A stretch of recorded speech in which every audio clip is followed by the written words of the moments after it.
ಎಲ್ಲರಿಗೂ ನಮಸ್ಕಾರ. ಇವತ್ತು ನಿಮ್ಮ ಮುಂದೆ 12ನೇ ಶತಮಾನದ ಆಮುಗೆಯ ಶರಣರ ಒಂದು ವಚನವನ್ನು ಪ್ರಸ್ತುತಪಡಿಸ್ತಾ ಇದ್ದೇನೆ. ಇದು ರಾಗ್ ಗೋರ ಕಲ್ಯಾಣದಲ್ಲಿ ರಾಗ ಸಂಯೋಜನೆ ಮಾಡಲಾಗಿದೆ. ಆ ರಾಗದ ಆರೋಹ ಮತ್ತು ಅವರೋಹ ಈ ರೀತಿಯಾಗಿದೆ.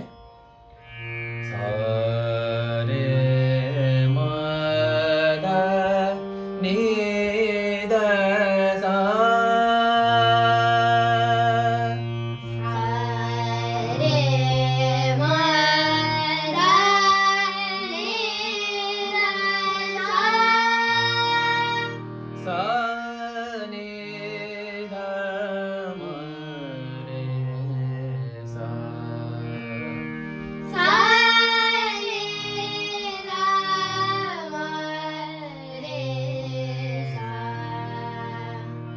ಕಾಗೆಯ ಮರಿ ಕೋಗಿಲೆಯಾಗಬಲ್ಲುದೆ, ಕಾಗೆಯ ಮರಿ ಕೋಗಿಲೆಯಾಗಬಲ್ಲುದೆ, ಕಾಗೆಯ ಮರಿ ಕೋಗಿಲೆಯಾಗಬಲ್ಲುದೆ, ಕಾಗೆಯ ಮರಿ ಕೋಗಿಲೆಯಾಗಬಲ್ಲುದೆ, ಆಡಿನ ಮರಿ ಆನೆಯಾಗಬಲ್ಲದೆ, ಆಡಿನ ಮರಿ ಆನೆಯಾಗಬಲ್ಲದೆ, ಆಡಿನ ಮರಿ ಆನೆಯಾಗಬಲ್ಲದೆ, ಆಡಿನ ಮರಿ ಆನೆಯಾಗಬಲ್ಲದೆ, ಕಾಗೆಯ ಮರಿ ಕೋಗಿಲೆಯಾಗಬಲ್ಲುದೆ, ಕಾಗೆಯ ಮರಿ ಕೋಗಿಲೆಯಾಗಬಲ್ಲುದೆ,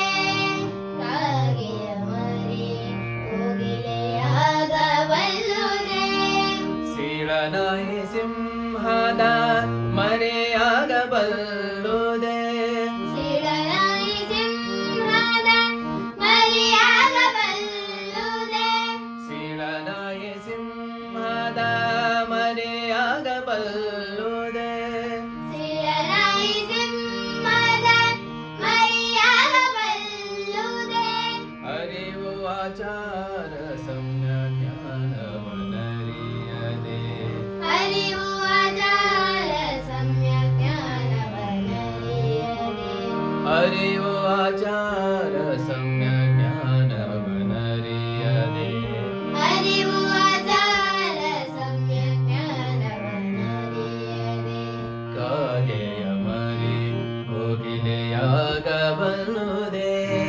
ಕಾಗೆಯ ಮರಿ ಕೋಗಿಲೆಯಾಗಬಲ್ಲುದೆ, ಕಾಗೆಯ ಮರಿ ಕೋಗಿಲೆಯಾಗಬಲ್ಲುದೆ, ನಾಮವ ಹೊತ್ತುಕೊಂಡು ತಿರುಗುವ ಗಾವೇಲರ, ನಾಮವ ಹೊತ್ತುಕೊಂಡು ತಿರುಗುವ ಗಾವಿಲರ, ನಾಮವ ಹೊತ್ತುಕೊಂಡು ತಿರುಗುವ ಗಾವೇಲರ, ನಾಮವ ಹೊತ್ತುಕೊಂಡು ತಿರುಗುವ ಗಾವಿಲರ, ಮುಖವ ನೋಡಲಾಗದು ಅಮುಗೇಶ್ವರ, ಮುಖವ ನೋಡಲಾಗದು ಅಮುಗೇಶ್ವರ, ಮುಖವ ನೋಡಲಾಗದು ಅಮುಗೇಶ್ವರ, ಮುಖವ ನೋಡಲಾಗದು ಅಮುಗೇಶ್ವರ,